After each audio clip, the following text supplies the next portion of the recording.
The rich employees laughed at the waitress's daughter, until their billionaire boss walked into the cafe and heard everything. Late afternoon sunlight filtered through the windows of Willow's Corner, giving the small cafe a warm golden glow that didn't match the tension building inside it. The aroma of fresh pastries floated through the air, mingling with the soft clatter of dishes and the low hum of conversations. Sophie Miller moved carefully between the tables, her small hands gripping a tray almost as big as her torso. She tried to keep her face composed, tried to pretend she didn't hear the snickering behind her. But the laughter from the group of wealthy employees seated near the counter felt as sharp as needles against her skin. They came here every day for lunch, always surrounded by an air of casual superiority, and Sophie had learned to shrink whenever their attention drifted toward her. Today, however, she couldn't avoid them. She was helping her mother again, wearing her white t-shirt and red apron, trying to work quickly and quietly so no one would notice her trembling hands. One of the women in the group nudged her friend and nodded toward Sophie with a smirk that never reached her heavily mascaraed eyes. Sophie felt their gazes like pinpricks on the back of her neck but kept placing sugar packets on the table, pretending she didn't notice.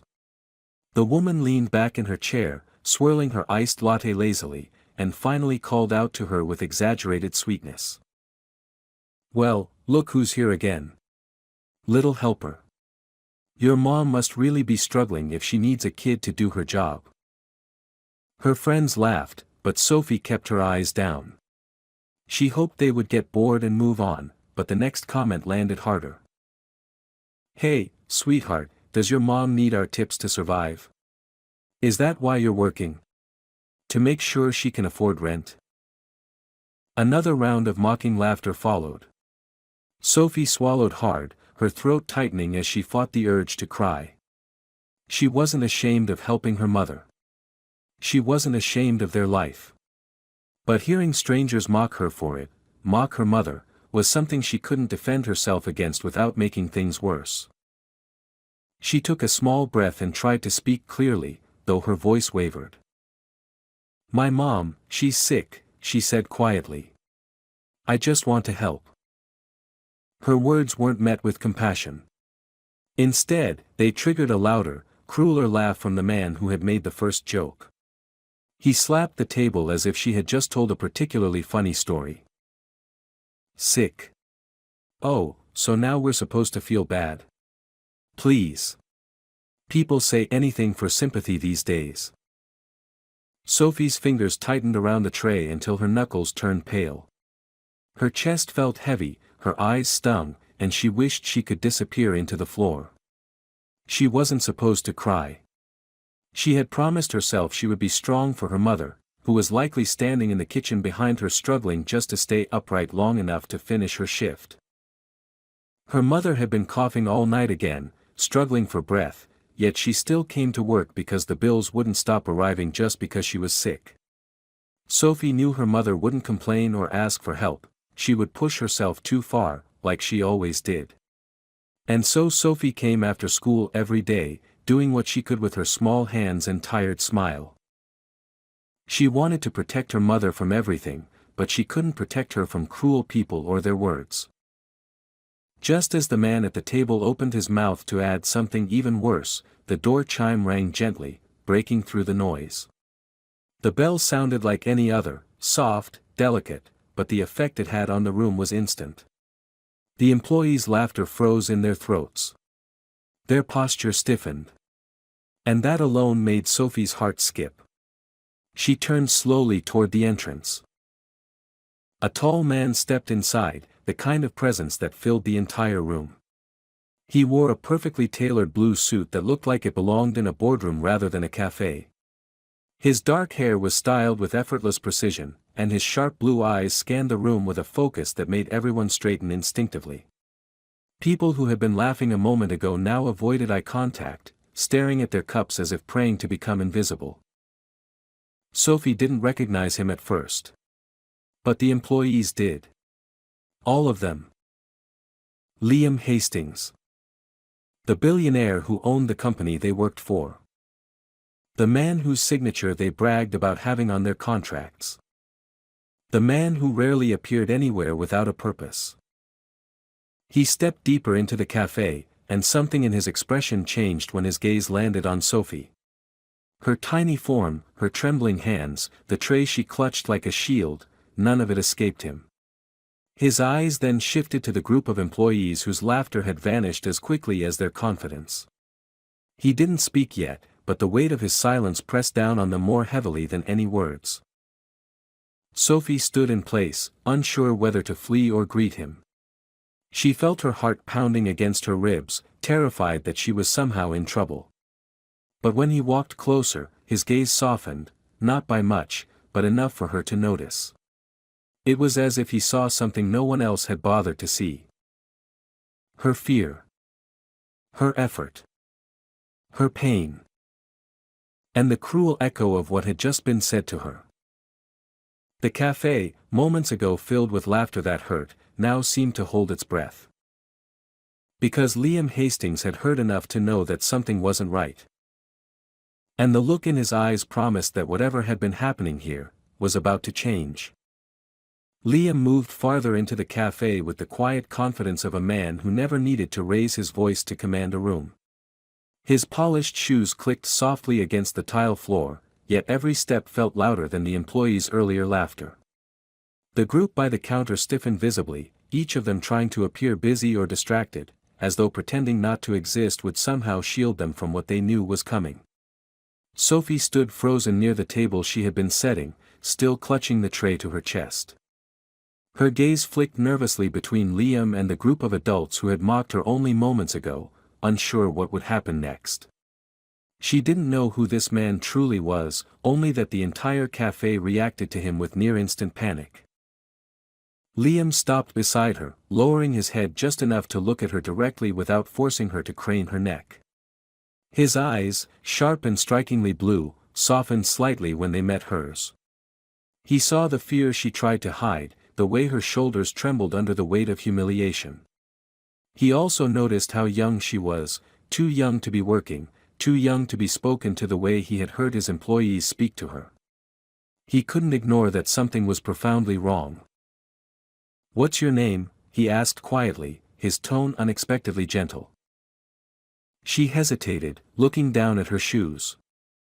Sophie," she whispered. He nodded. "Sophie," he repeated, as if committing it to memory. "Where is your mother?" "In the kitchen," she murmured, voice tight. "She's working."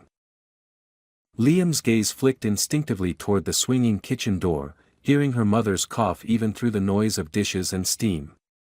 His jaw tightened. Then he spoke again, this time more firmly. "Did those people say something to you?" Sophie flinched. Her small fingers curled around the tray until it pressed painfully against her chest. She didn't want to lie, but she also didn't want to cause trouble for her mother. "It's all right," she whispered, almost inaudible. "I just help here sometimes." Her avoidance told him everything. Behind them, one of the employees, Rachel, a woman who had never spoken to anyone beneath her station without condescension, finally broke the silence. "Mr. Hastings, we were just joking," she said with a thin, trembling smile. "Nothing serious. We didn't know you were in the area today. We were just unwinding after a long morning." Liam turned slowly, the shift in his posture sending a cold ripple of dread across her face. He did not raise his voice. He didn't need to. Even his silence felt sharper than anything he could have said. "A joke," he said finally, his tone flat. "Is that what you call it?" Rachel swallowed. "Well, yes. Just some harmless teasing. You know how it is." Liam's eyebrows lifted slightly, though there was nothing amused in his expression. "Harmless," he repeated, glancing back at Sophie. Her head was bowed, her shoulders trembling. "You call it harmless to mock a child helping her ill mother? To humiliate someone who has never wronged you? Is that the corporate culture you believe represents my company?" The group exchanged terrified glances. One of the men cleared his throat, searching for the right words. "Sir, we didn't mean anything by it. Really? We were just. Just what? Liam cut in, his voice still infuriatingly calm. Just proving that cruelty is easier than kindness. Or that you have so little respect for the people who serve you food that you forget they are human beings. No one answered. The cafe was so quiet that Sophie could hear her mother coughing again from the kitchen. The sound echoed through the room like a reminder of everything she tried to hide. Liam heard it too, and his expression darkened. He turned back to the employees with a measured breath. I have always believed that the true character of a person is shown not in how they treat those above them, but those below them. Today, all of you failed that test spectacularly. Rachel opened her mouth, perhaps to apologize, but Liam lifted a hand, effectively silencing her. You will each submit written explanations for your behavior, he said. And after that, you will attend mandatory ethics training that I will personally require from this day forward. Refusal to comply will result in your immediate termination. Am I understood? They nodded rapidly, too terrified to do anything else. Satisfied, Liam turned back to Sophie. Her eyes were wide, filled with a mixture of fear, confusion, and something else, a flicker of fragile hope. She wasn't used to anyone defending her, certainly not someone like him. She swallowed, trying to find her voice. I'm sorry, she whispered, even though she had nothing to apologize for. Liam frowned gently. Don't apologize, Sophie. You didn't do anything wrong. She blinked, stunned by the idea. Her mother then emerged from the kitchen, pale and tired, wiping flour from her hands. She froze when she saw Liam. Mr. Hastings, she breathed, startled. I'm so sorry if my daughter bothered you. She's just trying to help, she doesn't mean to break any rules. Liam shook his head and stepped closer. Your daughter didn't bother me, he said. She showed me something I needed to see.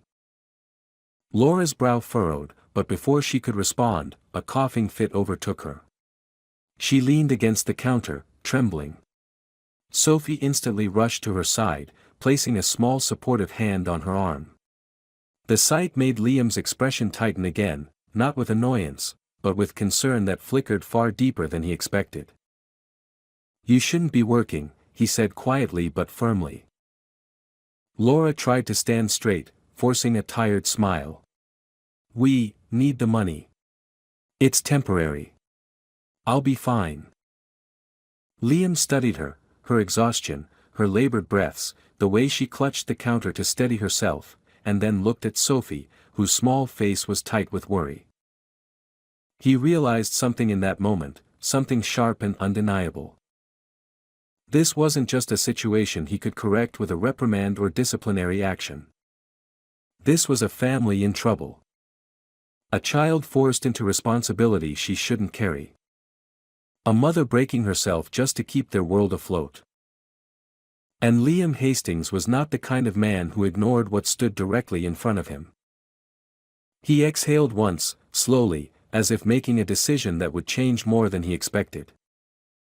Laura, he said softly, go home. You need rest. Starting today, you're taking medical leave with full pay. A doctor will visit you tomorrow. Laura stared at him as though she hadn't heard correctly. Sophie looked between them, eyes wide, breath caught. And for the first time since he walked in, Liam allowed a faint glimmer of warmth to touch his voice, directed only at the small girl who had quietly endured so much. You're not alone in this anymore. Liam didn't leave the cafe right away. After ordering the employees to return to work, he stayed long enough to make sure Laura wasn't going to faint right there behind the counter. She tried to argue with him, insisting she could finish her shift, but every cough that racked her thin frame made her voice weaker and her defiance more fragile. Eventually she agreed to sit down, and Sophie hovered beside her, one small hand clutching her mother's elbow as if she could hold her upright by sheer will. Liam watched them quietly, torn between anger at the situation and something else he hadn't felt in years, a deep, protective instinct that had no place in his usual world of negotiations and corporate decisions. When he finally stepped outside, he pulled out his phone and called his personal physician, speaking with a sharpness that tolerated no delay.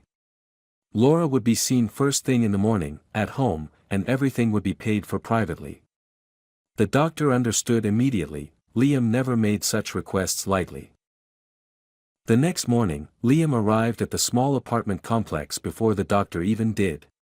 He wasn't sure why he felt compelled to go in person, but something about Sophie's trembling voice and Laura's fading strength had stayed with him all night. He found himself replaying the scene in the cafe, the way Sophie tried to shield her mother from judgment, how she had apologized for things that were never her fault. When he knocked on their door, there was a moment of silence, then shuffling, and finally Sophie appeared, still in her pajamas. Her hair was messy, her eyes sleepy, but when she saw him, she blinked in surprise and stepped aside as though it was the most natural thing in the world to let a billionaire into their tiny home. Inside, the apartment was clean but worn, with furniture that had clearly been repaired more than once. A blanket was draped across a chair, and a small table in the corner held Sophie's schoolbooks, all neatly stacked. Laura emerged from the bedroom, wrapped in a sweater that hung too loosely on her shoulders. She looked embarrassed to be seen like this, but Liam shook his head slightly when she tried to apologize for the state of the apartment. He didn't care about the peeling paint or the small space. What troubled him was the exhaustion etched into her face, exhaustion that no amount of grit could conceal. The doctor arrived soon after and performed the examination while Liam waited in the living room with Sophie. She sat beside him on the couch, hugging a small worn-out plush rabbit. She seemed calmer around him now, less afraid, as if his presence felt safe rather than intimidating. Still, she looked worried every time she heard her mother cough through the thin wall. Liam noticed the way she kept squeezing the rabbit, the way her foot tapped nervously against the floor. He asked her gently how long her mother had been sick. Sophie pressed her lips together, thinking. "A while," she said softly. "She didn't tell anyone, because she said we can't afford doctors again." The word "again" hit him harder than he expected. He realized that this wasn't the first time they'd struggled like this. He asked Sophie if she had anyone else, family, friends, someone who could help them, but she shook her head. It had always been just the two of them. Sophie explained that her father left when she was 3, and her mother promised her afterward that they would be okay, even if it was hard. The exam took a long time, and when the doctor finally came out, he spoke quietly to Liam first. The diagnosis was serious, advanced pneumonia with early signs of complications. She should have been resting for weeks, not carrying trays and inhaling steam from a hot kitchen. The doctor said she needed immediate medication and complete rest for at least a month, possibly more. Liam felt a cold heaviness settle in his chest. He imagined what could have happened if Sophie hadn't been helping her mother carry the load. He imagined how many days Laura had dragged herself to the cafe while barely breathing. And he imagined Sophie watching helplessly, trying to be strong enough for both of them. When the doctor left, Laura sank onto the couch, overwhelmed by the news. She tried to speak through her apology, insisting she couldn't take time off, that rent was due soon, that she couldn't let Sophie worry. Liam sat across from her, leaning forward, his voice low but firm. "Laura," he said, "you're taking leave. You're getting treatment. And you're not paying for any of it." She stared at him in disbelief. "I can't accept that. It's too much." "It's not," he replied. "Your health is worth far more than you think." Sophie slid closer to her mother, wrapping her arms around her. Laura shut her eyes, torn between pride and desperation. Liam understood that hesitation better than she knew. He leaned back, softening his voice. "This isn't charity," he said. "This is fairness. You have been working far beyond what your condition allows. And your daughter stepped into responsibilities she shouldn't even know exist. I'm helping because it's the right thing to do. Laura looked at him, fragile and speechless. The days that followed were a turning point for all of them. Liam arranged for their rent to be covered temporarily, their kitchen stocked with groceries, and medications delivered regularly. Sophie watched him with quiet wonder every time he visited. She seemed torn between wanting to hug him and not daring to. Liam brought her small things sometimes, a stack of drawing paper, a set of colored pencils, a warm scarf when the weather turned colder, not as gifts to overwhelm her, but as gentle reminders that someone cared about her well-being too. One evening, while Laura slept, Sophie sat at the table drawing something with intense concentration. Liam walked over and asked softly what she was making. She hesitated before turning the paper toward him. It was a drawing of the cafe, but in the picture, Sophie wasn't holding a tray or being mocked. Instead, she was sitting at a table smiling, while her mother rested nearby. And beside them stood a tall man in a blue suit, drawn with careful lines and bright blue eyes. "Is that me?" Liam asked with a soft smile. Sophie nodded shyly. "You came and everything got better." The innocence and purity of that statement hit him harder than any accusation or praise he'd ever received. It wasn't flattery. It wasn't gratitude in the adult sense. It was a child's honest truth. Something shifted in Liam in that moment, deeper than he expected. He realized that helping them wasn't just an act of responsibility or compassion. He wanted to be part of their safety. Part of their stability. Part of their world. And for the first time in a long time, the idea of being needed didn't feel like a burden. It felt like purpose. Liam returned to his office the next Monday, stepping into the glass and steel world that had always defined his life. Normally, the rhythm of the corporate building was almost comforting, phones ringing, assistants hurrying past with folders, the distant chatter of meetings happening behind closed conference room doors. But this time, everything felt strangely out of sync.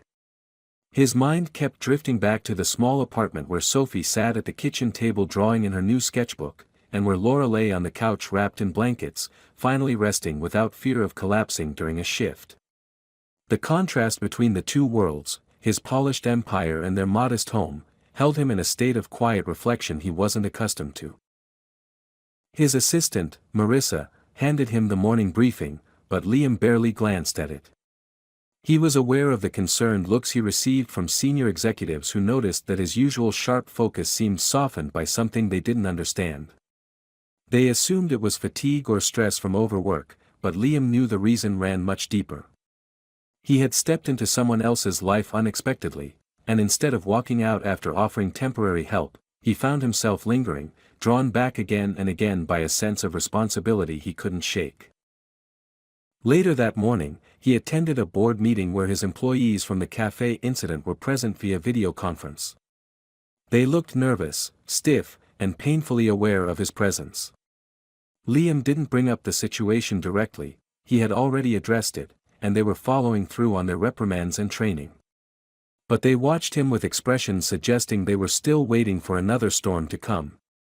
Liam simply moved through the agenda with his usual precision, though every so often he caught himself imagining how Sophie would describe such a scene if she were here, probably likening it to a classroom where adults pretend they're smarter than they really are. The thought made him suppress a smile. After the meeting, Liam found himself staring out the large office window overlooking the city.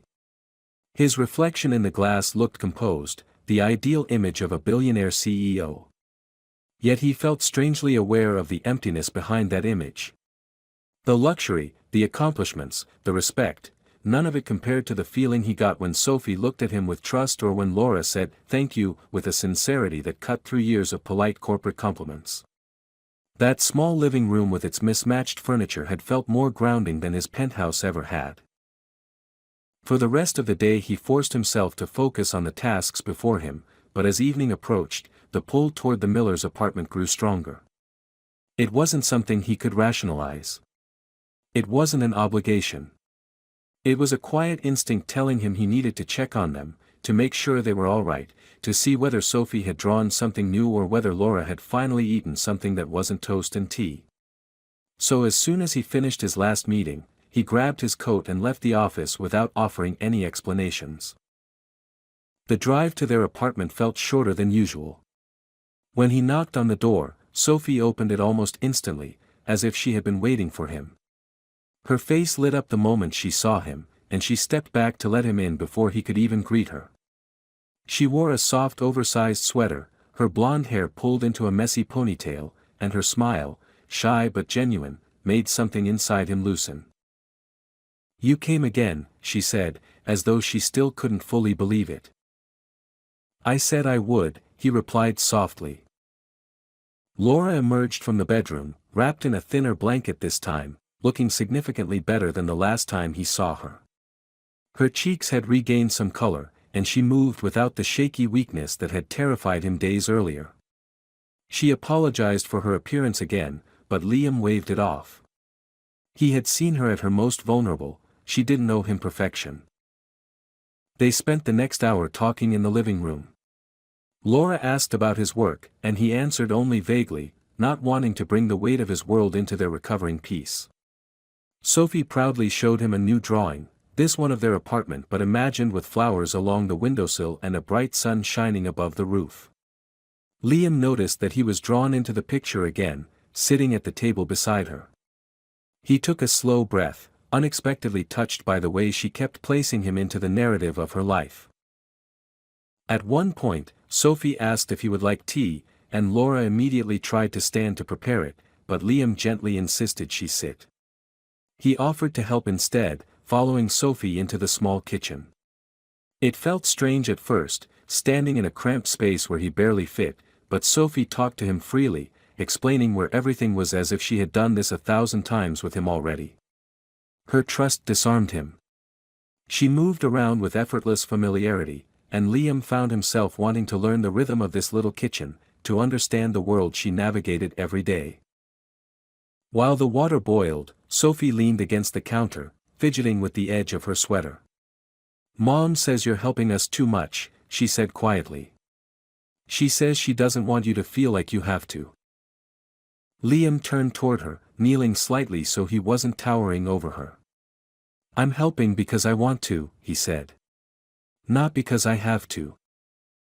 She studied him for a moment with an intensity that surprised him, then nodded as though she accepted his words not because they sounded nice, but because they felt true. When they returned to the living room with the tea, Laura was watching them with soft eyes.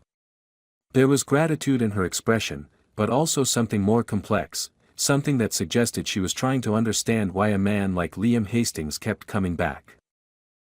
They talked until it grew dark outside and the soft glow from the single table lamp filled the room.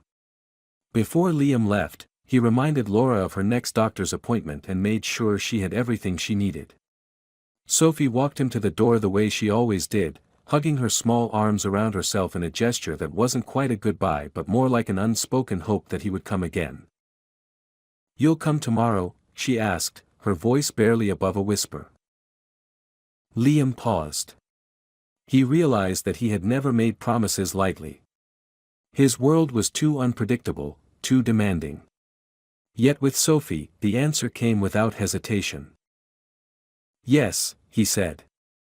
"I'll come tomorrow." She smiled, small and relieved, and it was in that moment Liam understood something that startled him. He wasn't visiting them out of obligation anymore. He was visiting because he cared. Because they mattered. Because for the first time in years, he felt needed in a way that didn't drain him, but filled him. And as he walked down the hallway toward the elevator, he realized that every step toward that apartment felt like a step toward something he never knew he was missing. The next morning began with the kind of tension that usually accompanied major negotiations or crisis meetings, yet Liam found that his mind drifted constantly back to the small apartment he had left the night before. Even as he stepped into his office, a space designed to radiate power and efficiency, he felt strangely disconnected from it. The polished furniture, the shining floor-to-ceiling windows, the panoramic view of the city, All the things that once symbolized success now felt hollow in comparison to the quiet warmth he had felt sitting on a worn sofa while Sophie showed him her drawings. His assistant brought him reports, updates, and schedules, but every sheet of paper seemed less urgent than wondering whether Laura had slept through the night or whether Sophie had eaten breakfast before school. When his executive team arrived for the morning briefing, they noticed his distraction. He dismissed it with the practiced ease of someone used to hiding his thoughts behind a perfectly composed expression, but the truth was that he could barely force himself to care about the quarterly projections or the partnership negotiations. For the first time in years, his priorities had shifted. They shifted onto two people who had never expected anything from him. Two people who had become more important to him than he had ever anticipated. By midday, he couldn't resist checking in. He called Laura to ask how she was feeling, trying to keep his voice calm so she wouldn't sense how anxious he was. She assured him she had taken her medication and was resting, though he could hear the weakness still lingering in her breathing. Sophie had gone to school as usual, leaving Laura alone in the quiet apartment. Liam hated the idea of her being alone when she could barely stand the day before, but she insisted she was fine. He ended the call reluctantly, knowing he couldn't monitor her every second even if he wanted to. The rest of the day passed painfully slowly. He handled meetings automatically, answered questions without really hearing them, and signed documents without absorbing their contents. Each time a moment of silence stretched, he found himself remembering the look on Sophie's face when she whispered, "You came again," as if his presence was something she had never felt entitled to hope for. That single expression had anchored itself so deeply into him he couldn't shake it loose. When he finally left work, it wasn't because the day was over but because he needed to see them. The drive to the apartment was fast, and as he parked and walked to their door, he felt something unusual, a faint nervousness, the kind he hadn't felt since he was young. He knocked gently, and Sophie opened almost immediately. Her blonde hair was slightly messy from school, and her backpack lay on the floor inside the entryway. She greeted him with a shy excitement that made his chest warm in a way he didn't fully understand. "You came again," she said, echoing her words from the night before, but this time there was no disbelief, only happiness. He stepped inside and saw Laura sitting at the table with a cup of tea. She looked tired, but better than before. Her smile was soft and grateful, though there was something else beneath it, an awareness that the help he was giving was becoming more than temporary. While Sophie rushed to show him another drawing she made at school, Laura watched him with a quiet curiosity, as though trying to understand why a man like him would keep returning. Liam spent the afternoon helping Sophie with her homework. She sat beside him, tapping her pencil against the paper as she tried to focus, but she kept glancing up at him, checking to see if he was still there. He didn't leave her side. Whenever she stumbled over a word or grew frustrated with a math problem, he patiently guided her until her face brightened with understanding. He had never imagined himself in such a role, yet it felt more natural than any corporate triumph ever had. At one point she paused, looked at him seriously, and asked, "Do rich people help kids with homework?" He laughed softly and told her there was no rule about it. That earned him a giggle, the kind of sound he realized he would do almost anything to hear again. Later, Laura joined them in the living room. She looked better, more relaxed around him than she had been before. She thanked him again for everything he had done. Her voice trembled slightly as she said it, and Liam could see the weight she carried, the fear of being a burden, the shame of accepting help she could never repay. He responded gently, telling her she owed him nothing, and he meant it. For once in his life, he wasn't offering support because it made strategic sense or because it improved his public image. He was helping because he cared deeply, more deeply than he knew how to express. As the evening went on, Sophie curled up beside him on the couch and fell asleep, her small head resting against his arm. Laura watched quietly, her eyes softening at the sight. Liam didn't move, afraid to disturb her. He simply sat there, feeling a warmth spread through him that felt foreign yet unmistakably right. When Laura rose to cover Sophie with a blanket, Liam helped her, gently lifting the sleeping girl's legs so she would lie comfortably. They spoke quietly afterward, discussing Laura's recovery schedule and Sophie's school. Laura admitted she was terrified about the future, terrified of not being able to provide for her daughter. Liam listened, his expression serious, and then he told her something that changed the air in the room completely.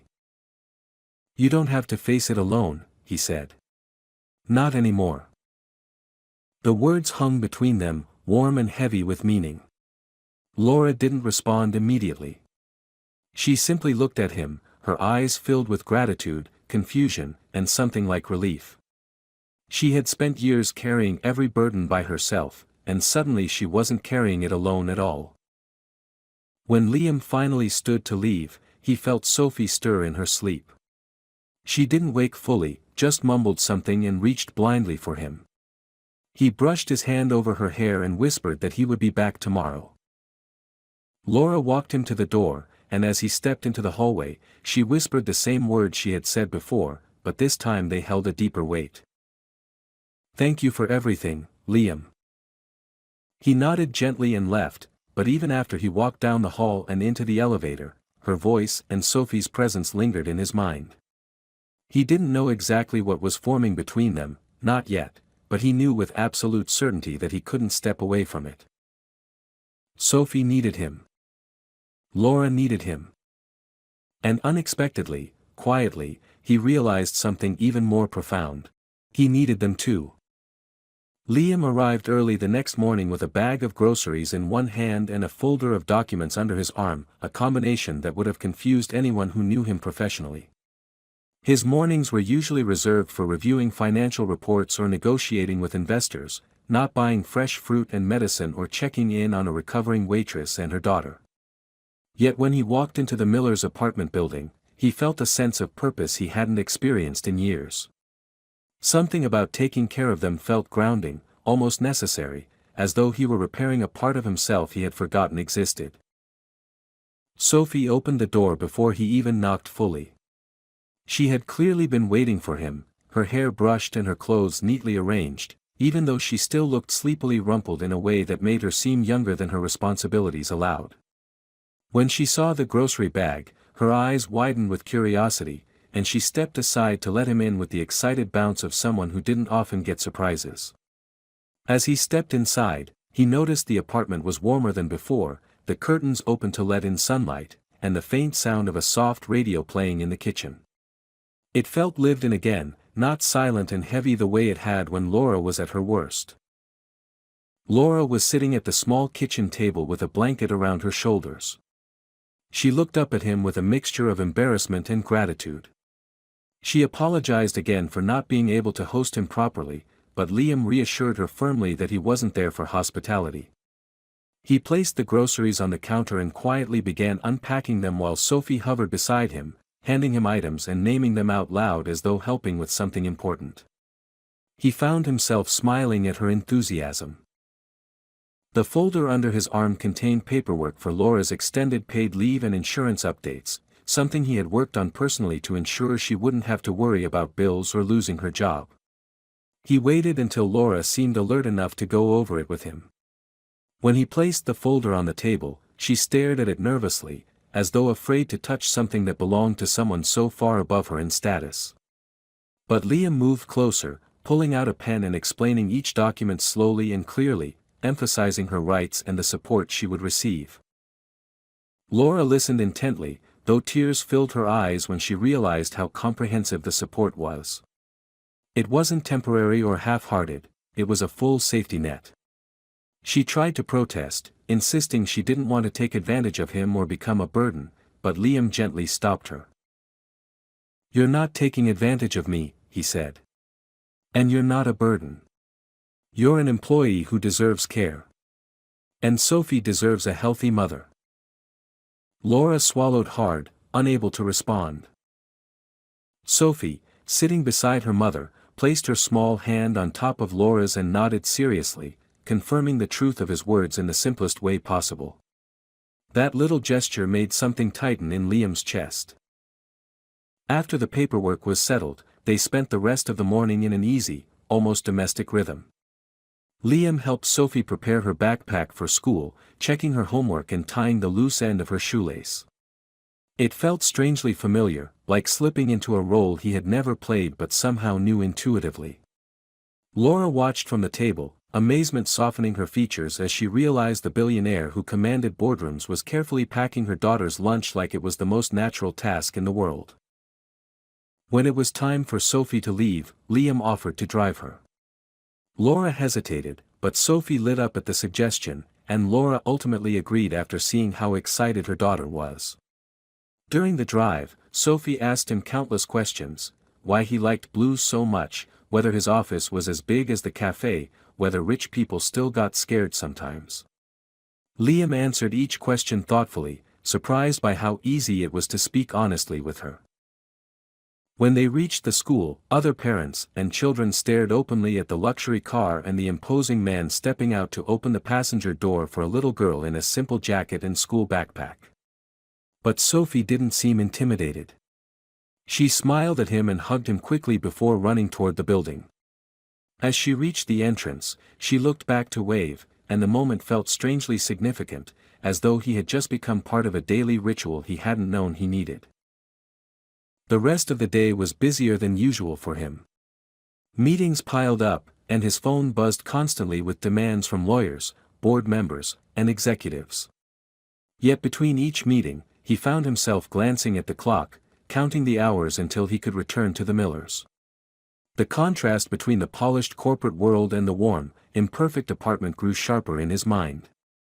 He realized he had been moving through life for years without noticing how lonely success had made him. Now, unexpectedly, there were two people he found himself thinking about more than anything else.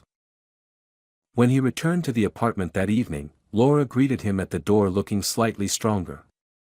She told him she had rested as he insisted and even confessed she had eaten a full meal for the first time in days. He felt an unexpected wave of relief. Sophie burst into the room moments later, proudly waving a paper she had drawn at school. It was a picture of her, her mother, and Liam standing in front of their apartment building, all smiling. He studied the drawing, noticing that Sophie had drawn him holding her hand. "You made me taller," he joked softly. "You are tall," she replied with conviction. "And strong. And you're helping us." The sincerity in her voice disarmed him completely. They spent the rest of the evening talking, laughing, and quietly sharing a sense of closeness none of them had anticipated. When it was time for Sophie to go to bed, she hugged him tightly, her arms warm around his waist. He crouched down so he was eye level with her and promised he would visit tomorrow. After she went to her room, Laura and Liam remained in the soft light of the living room.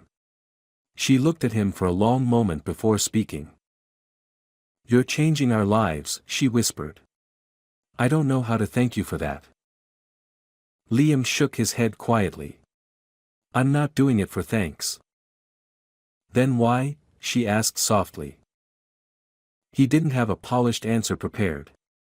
Instead, he spoke honestly. "Because you shouldn't have had to fight alone," he said. "Because Sophie deserves safety. Because I care." Laura's eyes softened, shimmering with emotion she didn't try to hide. And in that quiet moment, Liam realized that caring for them was no longer something he did out of duty or compassion. It had become something deeper, something that filled the empty places in him he hadn't acknowledged until now. This wasn't temporary. This wasn't charity. This was becoming a part of him. Liam woke the next morning with a sense of anticipation he tried, and failed, to disguise behind his usual composed routine. For the first time in years, he brewed his own coffee instead of relying on his house staff, pacing slowly across the quiet expanse of his penthouse while glancing at the clock more often than necessary.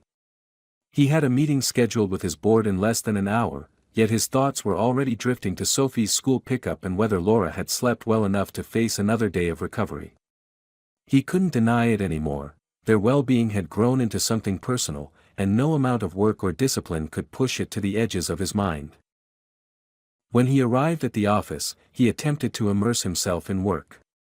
His executive team filled the conference room, charts were projected, financial predictions were analyzed, but Liam found himself staring at the numbers without absorbing any of them.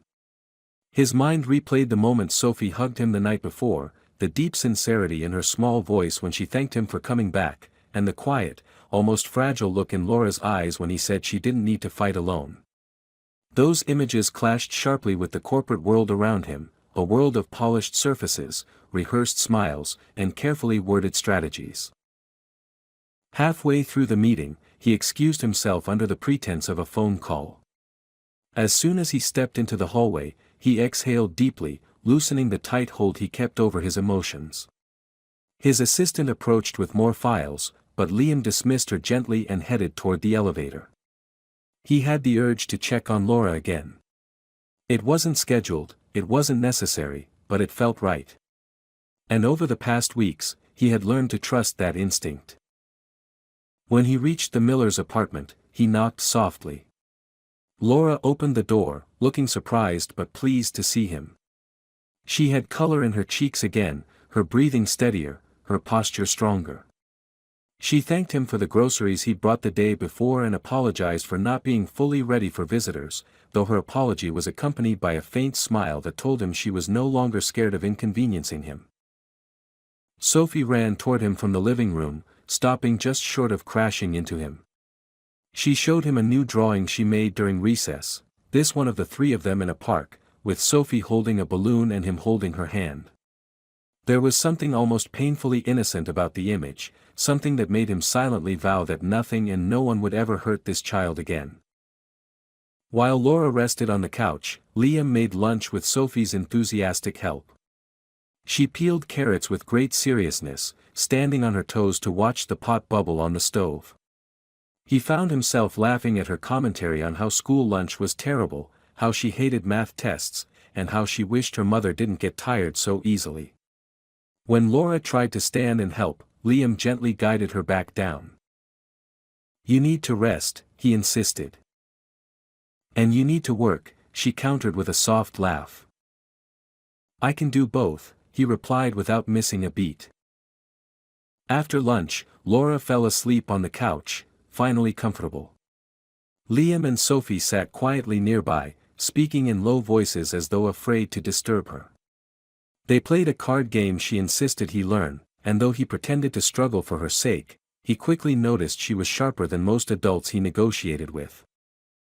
Then, while shuffling cards, Sophie looked up at him with a seriousness that caught him off guard. "Are you going to leave when Mom gets better?" she asked. The question hit him full force, sharper than he expected. He took a breath, lowering the cards slightly. Sophie wasn't asking about today or tomorrow. She was asking whether he would disappear once their crisis ended, whether everything he had given them was temporary. He answered carefully, but honestly. "I don't plan on leaving, Sophie. I care about you and your mom. I'm not going anywhere unless you tell me to." Her eyes softened with relief, and without warning, she leaned forward and hugged him. It was a small, warm hug, the kind that wrapped itself around his heart and held tightly. He returned the embrace gently, aware of how fragile this trust was and how much it meant. Later that afternoon, Sophie wanted to show him something outside. She asked if he could come downstairs with her, and when he agreed, she took his hand and led him out of the building. They crossed to a small playground nearby where she pointed proudly at the swing set, telling him how she always wanted someone to push her higher but her mother had been too tired lately. Liam helped her without hesitation. He pushed gently at first, then a little higher when she asked, watching her laugh as the wind swept through her blonde hair.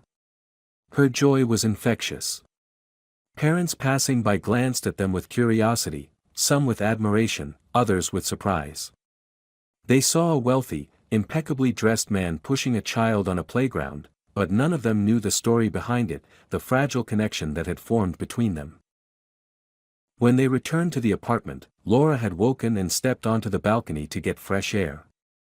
She watched them approach, a complex mix of gratitude and confusion in her gaze, wondering, perhaps, how her life had become intertwined with his. Liam helped Sophie take off her jacket, then brought Laura a glass of water. They sat together in the living room afterward, the three of them almost resembling a family without anyone daring to say it aloud. As the sun began to set, Liam realized he should leave, though part of him resisted.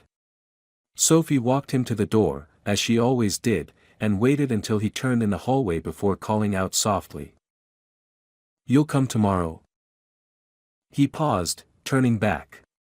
Laura stood behind her daughter, watching him with a softness he had grown too familiar with. And as he looked at them, one small, hopeful girl and one exhausted but resilient mother, he understood that his answer had already been written inside him long before she asked. "Yes," he said.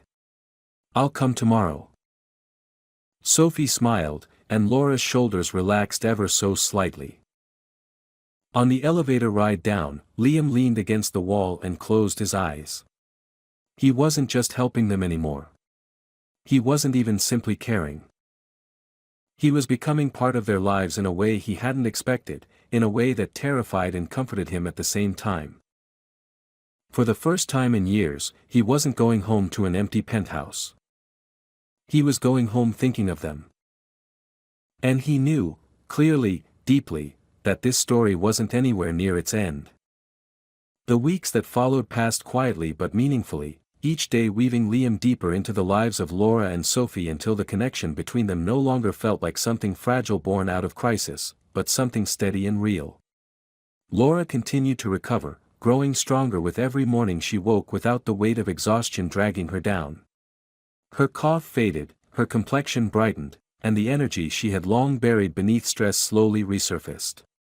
She still moved carefully, still tired quickly, but she was healing, and for the first time in years, healing wasn't something she had to manage alone.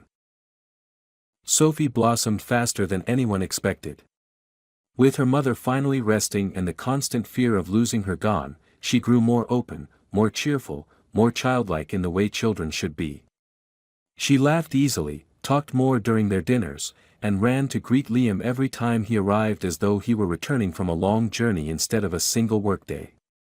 It became a ritual. The instant she heard the knock, she would hurry to the door, opening it with a smile that erased even the worst of Liam's corporate frustrations. He found himself scheduling his meetings earlier and earlier just so he could arrive at their apartment before Sophie went to bed. One Friday evening, when he arrived as usual, the atmosphere inside felt different, warmer, brighter, almost celebratory. Laura had managed to cook dinner for the first time since her diagnosis. The table was set with simple dishes, the air filled with the comforting scent of homemade soup and toasted bread. She apologized for the humble meal, but Liam shook his head before she even finished the sentence. To him, the modest dinner felt more meaningful than the most extravagant restaurant reservation. They ate together, Sophie chattering happily about school, Laura watching them both with a quiet contentment that made Liam's chest tighten. After dinner, Sophie ran to her room to bring out the drawing she had been working on all week. It was larger than the others, done with more detail and care. She placed it on the table proudly and waited for him to unfold it. When he did, he felt a strange, warm pressure in his chest. The drawing showed the three of them standing in front of the apartment building, but this time, the small details made his breath catch. Laura's hair had tiny strands drawn carefully, Sophie held his hand confidently, and behind them the sun was shining brightly, casting a soft yellow glow over the scene. Above the three figures, Sophie had written in her uneven handwriting, "Thank you for being with us." The simplicity, the sincerity, the purity of those words stunned him. It wasn't dramatic. It wasn't exaggerated. It was simply the truth through the eyes of a child who had finally felt safe for the first time in a long time. When Sophie went to her room to change into her pajamas, Laura lingered in the living room. She turned toward Liam with an expression he had never seen on her before, not fear, not exhaustion, but gentle confidence. "She made that because she said she wanted to draw the truth," Laura said softly. "She said the truth is that you changed everything for us." Liam swallowed, realizing he didn't know how to respond. He wasn't a man who grew speechless often, but Laura's words disarmed him. She took a small step closer, gratitude shining in her eyes. "I don't know how to repay you," she continued quietly. "You came into our lives when everything was collapsing, and you didn't just fix things, you stayed. You didn't disappear when she got better. You didn't treat us like a project. You treated us like people. Like we mattered." Liam met her gaze and saw something in her eyes that pulled at him, a mixture of warmth, trust, vulnerability, and an unspoken understanding he had been too afraid to name. He gently shook his head. "You don't owe me anything," he said. "I didn't help you out of obligation. I helped, because I wanted to. Because you and Sophie deserve a life that doesn't hurt. Because being here matters to me too." Laura exhaled shakily, her eyes softening even more. She looked as though she wanted to say something else, something deeper, but before she could speak, Sophie reappeared wearing her pajamas and carrying her stuffed rabbit. She climbed onto the couch between them and curled up, resting her head on Liam's arm. The small weight of her trust settled over him like a warmth he hadn't realized he was missing until the day he walked into that cafe. They spent the rest of the evening talking softly, sharing stories and laughter. When it was time for Liam to leave, Sophie hugged him tightly, the way she always did, but tonight her embrace lingered longer. She pulled back just enough to look up at him. "You'll come tomorrow?" she asked, but this time her voice didn't hold fear, only hope. Liam brushed a strand of hair from her forehead and smiled gently. "Yes. I'll come tomorrow." When the door closed behind him, he stood in the hallway for a long moment, letting the quiet settle around him. He realized something then, something undeniable and profound.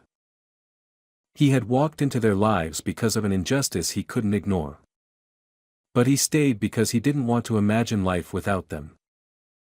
What began as an intervention had become a bond. What began as help had become a promise. What began as an accident had become a new beginning for all three of them. As he walked toward the elevator, he felt a warmth in his chest that no corporate victory had ever given him. He wasn't going back to his penthouse alone, not truly. Because Sophie's drawings were tucked into his briefcase. Because Laura's gratitude stayed with him like a soft echo. Because their world had become his world in ways he hadn't expected. And he knew with absolute certainty that whatever came next, he wasn't stepping away. He was stepping forward. Into a life where he belonged, not in skyscrapers or headlines, but in the small apartment where a recovering woman and her brave little girl waited for him. A place that felt, surprisingly and quietly, like home.